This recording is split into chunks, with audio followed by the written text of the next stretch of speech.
प्रेमानंद महाराज उनके साथ हमेशा उनकी छाया बनकर रहते हैं। ये 5 शिष्य। नंबर 5, नवनागरी बाबा जी। नवनागरी बाबा जी प्रेमानंद महाराज के पहले शिष्य था। पहले वे भारतीय सेना में काम करते थे और उनके पिता भी आर्मी में अफसर थे। 2017 में महाराज जी के प्रवचनों से प्रेरित होकर नवनागरी बाबा जी ने अपनी नौकरी छोड़ अब वे पूरी तरह से महाराज जी की सेवा में हैं और उनके साथ सत्संगों और आश्रम में रहते हैं। उनका जीवन सिर्फ महाराज जी के साथ और उनकी सीखों में समर्पित है। वे सादा जीवन जीते हैं, शांतिपूर्ण माहौल में रहते हैं और सभी को प्रेरित करते हैं। नंबर 4, महामधुरी बाबा। वे पीलीभीत उत्तर प्रदेश के रहने वाले हैं और पहले एक असिस्टेंट प्रोफेसर थे। उनकी पहली मुलाकात महाराज जी से उनके भाई के जरिए हुई थी। महाराज जी का आशीर्वाद मिलने के बाद उन्होंने प्रोफेसर की नौकरी छोड़ दी और साधु जीवन अपनाया। अब वे महाराज जी के साथ वृंदावन में रहते। वे महाराज जी के साथ पूरी तरह से समर्पित हैं और अपना जीवन सेवा में बिताए। नंबर 3, श्यामा शरण बाबा। श्यामा शरण बाबा जी महाराज जी के भतीजे हैं। उनका जन्म उसी घर में हुआ था जहाँ प्रेमानंद महाराज का जन्म हुआ। बचपन से ही उन्हें महाराज जी की कहानियां सुनने को मिलती थी, जिनसे उनका मन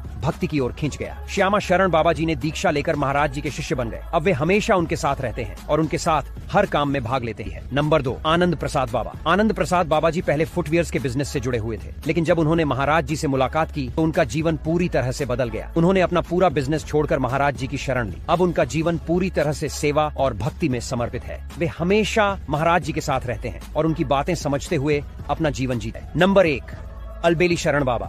पहले वे सीए की नौकरी करते थे, लेकिन महाराज जी के प्रवचनों से प्रेरित होकर उन्होंने सांसारिक जीवन का त्याग किया और राधा भक्त बन गए।